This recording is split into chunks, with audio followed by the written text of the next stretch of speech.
Hello there, I'm Colonel Failure and this is Train Fever.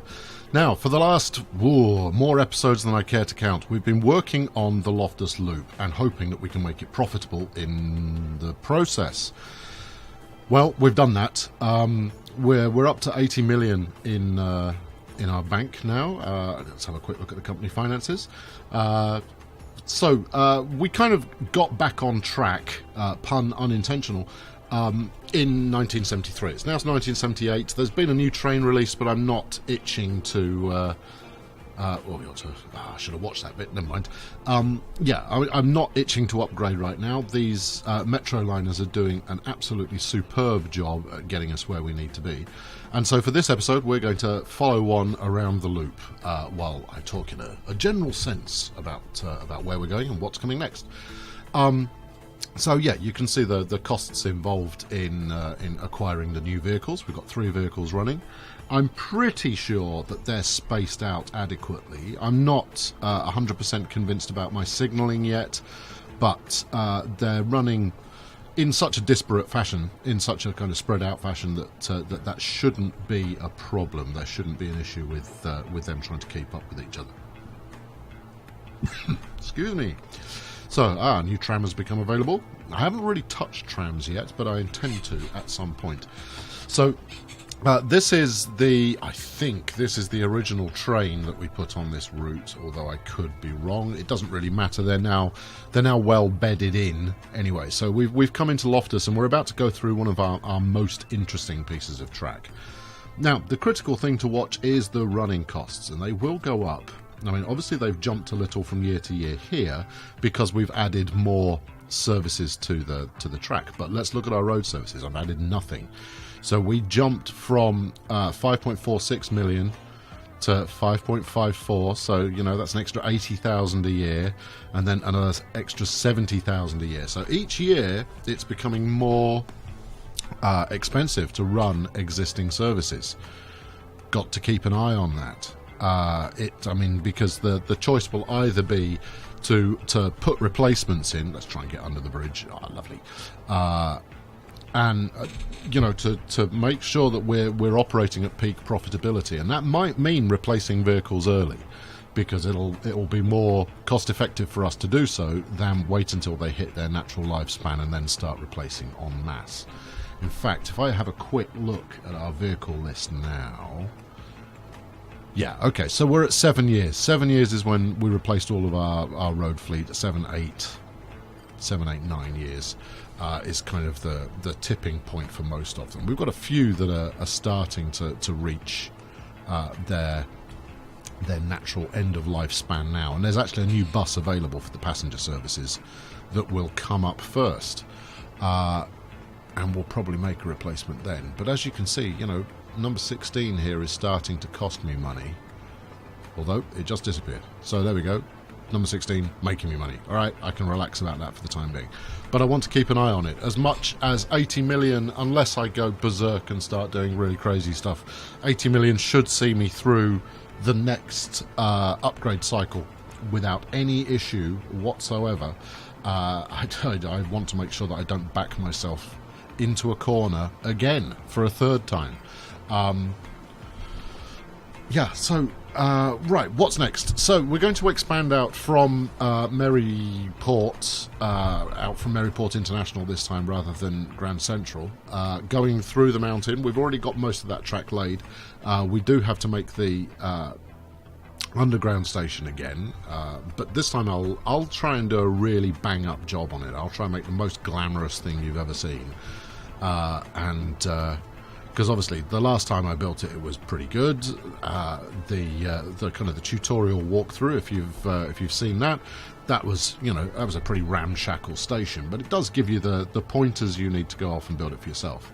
So what I'll try and do is I'll spend plenty of time making that as absolutely glorious as I possibly can. Now we're slowing down perhaps a little excessively here, and I ought to have some signals on this station. So I'll just back off from our ride-along for a moment and bang some signals up, because That'll keep everybody happy. Now, I haven't got interstitial signals enough along the way, so I'll just stick a couple more up. Just in case things start bunching up. I'm quite happy with the spread that we've got at the moment. But I want to make sure that that remains the case. You know, I don't want to be in a position where vehicles are unable to move and the spacing suffers as a result. Right, back on board. Here we go. So picked up 42, and obviously these services haven't been running that long, so there's still time for them to build back up to the point where we're approaching capacity. I think we'll probably hit that. Let's have a quick look at our town list. Maryport's still hovering around 900. Very disappointing. We're going to have to find a way to figure out a way to grow that a bit more. And I think the only way we're going to do that is through hauling some goods in a more targeted fashion.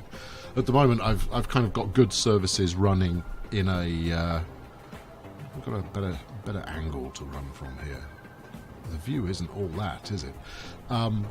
Yeah, I've kind of got goods services running where there is low-hanging fruit. So where there's an obvious goods connection that we can hook onto in order to get that moving.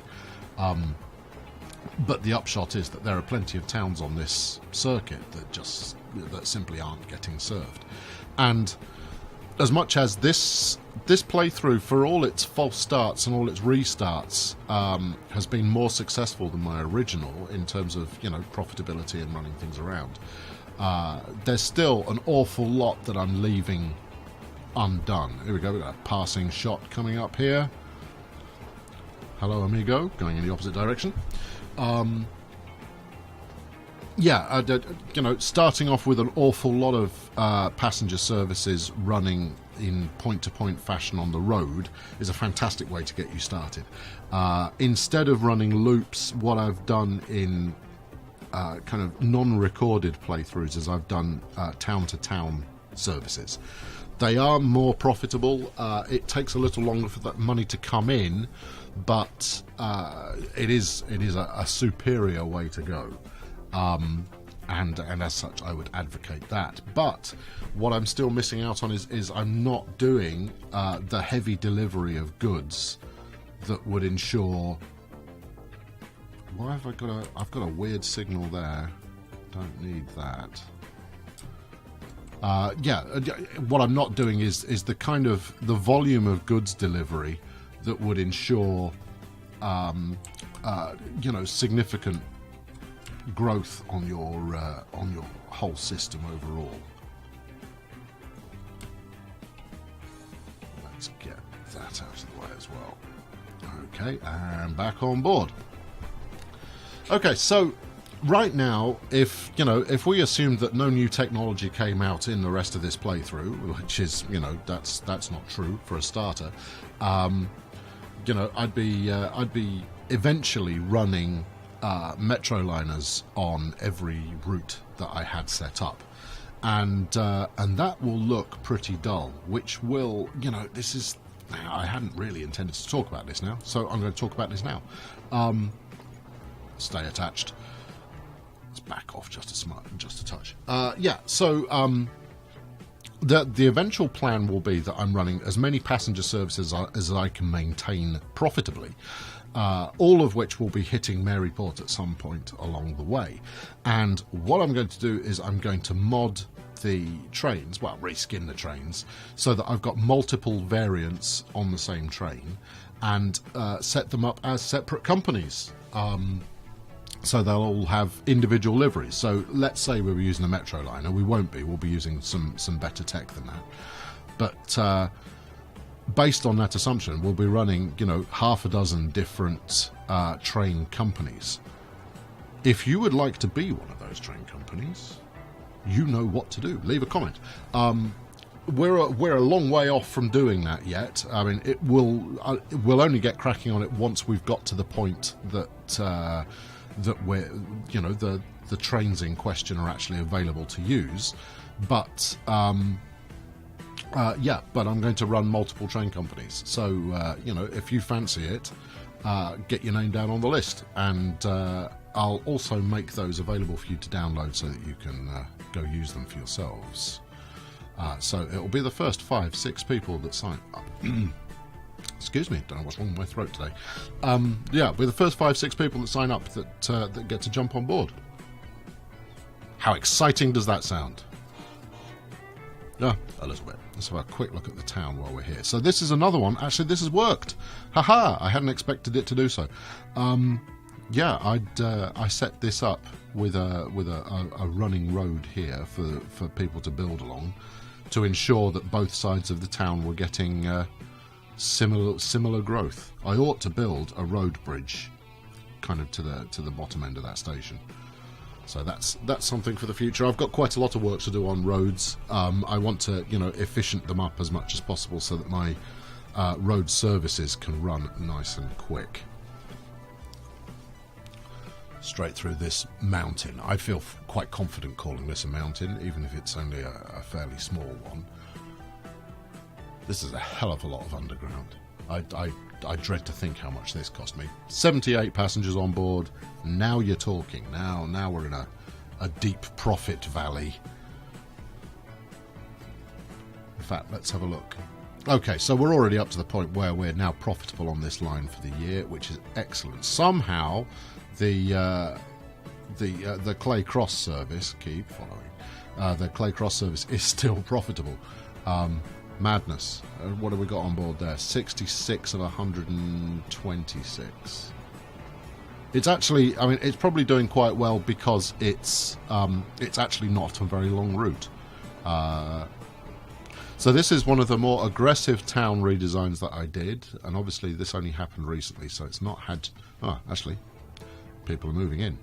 I'll need to redevelop the interior town services to keep that going. You know, they're going to need a tram or something to get them from one side to the other. But I want to make sure that every town is building up on both sides, and I'm hoping actually that we'll see some build going in between this road and the station as well.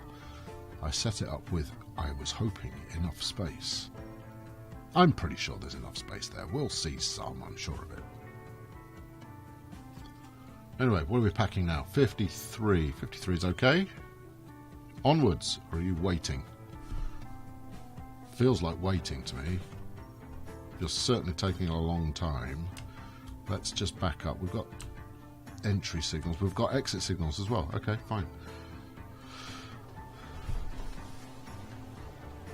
And then on to Neston, which is... actually, Neston became the point of this journey that I became the name for my pain, because I had one train that was forever sat in the station after I went back that was trying to get to Neston and couldn't get there because I deleted the track.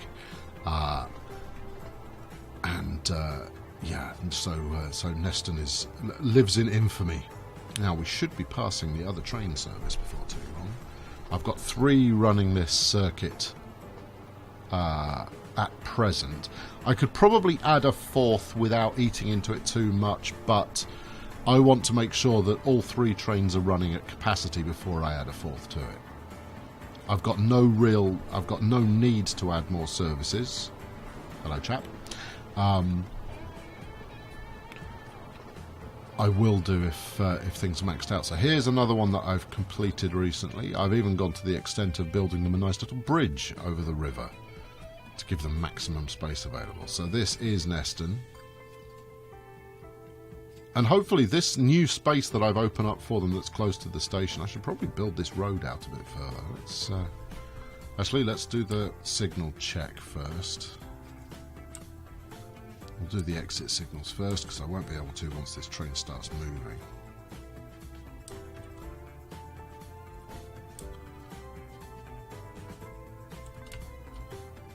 Here we go. Actually, I don't think I'm going to be able to do it on that side. I think that's too close to the line. Let's have a quick look. So it was running medium roads. There we go. If we reduce it to being smaller roads, there we go. Build yourselves happy places along there. Actually, I'm going to put another bridge in. Nice. Okay, good. Right, let's catch back up with our train. There you go. So there you go. That was Neston. Cheerio, Neston. I have redeveloped this next section of track so many times, I'm sick of looking at it. This was the split bridge, and it's still split because due to approaching it at a diagonal, there is no way to kind of clip those together in a suitable fashion. So it's not, I mean, this whole section isn't perfect at all. You know, it's very, very windy. I've managed to keep the top speed up reasonably well. I think it drops to 180, 190 kilometers an hour instead of 300. But that's just in that curve, and then we get back onto being clipped together and everything working as it should, at least theoretically. So there we go. I mean, we're up to 93.5 million quid now, and as much as I didn't want to eat time during you know, for doing joyrides like this, I think it's, you know, one thing that I've done previously is I've made a little bit of money and then immediately gone out and expanded, and that's what's hurt, is I've not had a chance for problems to arise and be resolved. Problems have arisen and I've already spent the cash on the next expansion and then not had the money to actually follow through on that expansion. So this time around we're going to go a little bit more conservative, and yes, more time will pass. Oh, that's an ugly hill. Don't like that. Still, it is working. And there goes the Maryport to Clay Cross service leaving there. So as you can, as you can imagine, with 8 potential platforms to come in on, when we're running the full services that we've got planned, this whole station should be just a hive of activity constantly. So there we go. That's what we're running. Okay, that's going to wrap it up for this time. What is going to happen next? So next we're going to continue out this way. Let's go have a look. Here we go. Got a loop service coming in now. 58 of 81. Adequate. Not perfect, but adequate. Yeah, so we've already got the kind of the starting services out here ready to rock in terms of track laying. There you go. This looks familiar, doesn't it? So from here, we're going to go out to Ellesmere, and we're going to come across here to Waltham Abbey, and I'm going to put a station in here, and it's going to be a sunken station, and it's going to be amazing. From there, we'll go out to Nuneaton, Bishop Stortford, Eastwood. A lot of this is already tracked, at least in a rudimentary fashion. Nuneaton isn't, actually. I thought I'd got that far. But anyway, his Bishop Stortford certainly is. I was running a service on here, but I collapsed it in order to... you know what? I could get one running just while I built... No, actually, I want to relay some of this track as well. So that's next. On the agenda is completing out the other side of this Loftus route. So instead of running down these 2 tracks, there's a shared track system coming out here, but we'll run out on the other side, peel off, go through Eastwood, not Eastwick. Go out through Eastwood. I don't need this depot. Depots. They may have a minor running cost associated with them, but you don't want to be paying it. Only build the ones that you need.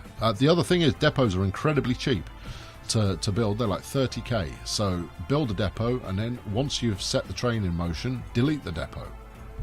Equally viable. I mean, I imagine their running costs are only a couple of k a year, but, still worth doing. Yeah, so we're going to run out this way through up to Bishop Stortford. I'm going to have to put some kind of clever manoeuvre on at the end here, and obviously obviously we've got some idiots having built up here already. Actually, we should, blessed are those idiots. So now, based on that curve, which is going to come out like this, do we then try and swan neck round and come that side of Nuneaton in order to get to our sunken station that will be there? I think that's probably the best way to go. Or do we build this side round, which leads to a more gentle curve to start with, but then we have to make up for it with an aggressive curve at Waltham Abbey? To be honest, I think it's going to be the former rather than the latter. And then back onto the main line here, and everything and everything is glorious. Although this is pointing in entirely the wrong direction. Why would I have not peeled off at this point and cut through there? To be honest, it leaves quite a tight curve. Anyway, these and other questions with my $100 million balance at the moment. We made 11 million profit last year. And that's off a fairly low income. We've tipped through 30 million income since redesigning all this section on a couple of occasions. So that surprises me that it was only 28 last year. Intriguing. Anyway, thanks very much for watching. I've been Colonel Failure. Leave a like, subscribe if you haven't done so already, and next time we're back in business, getting things running on on another loop. Before too long, we'll be talking about the final ones that we have to do, and I'll make quick mention of them now.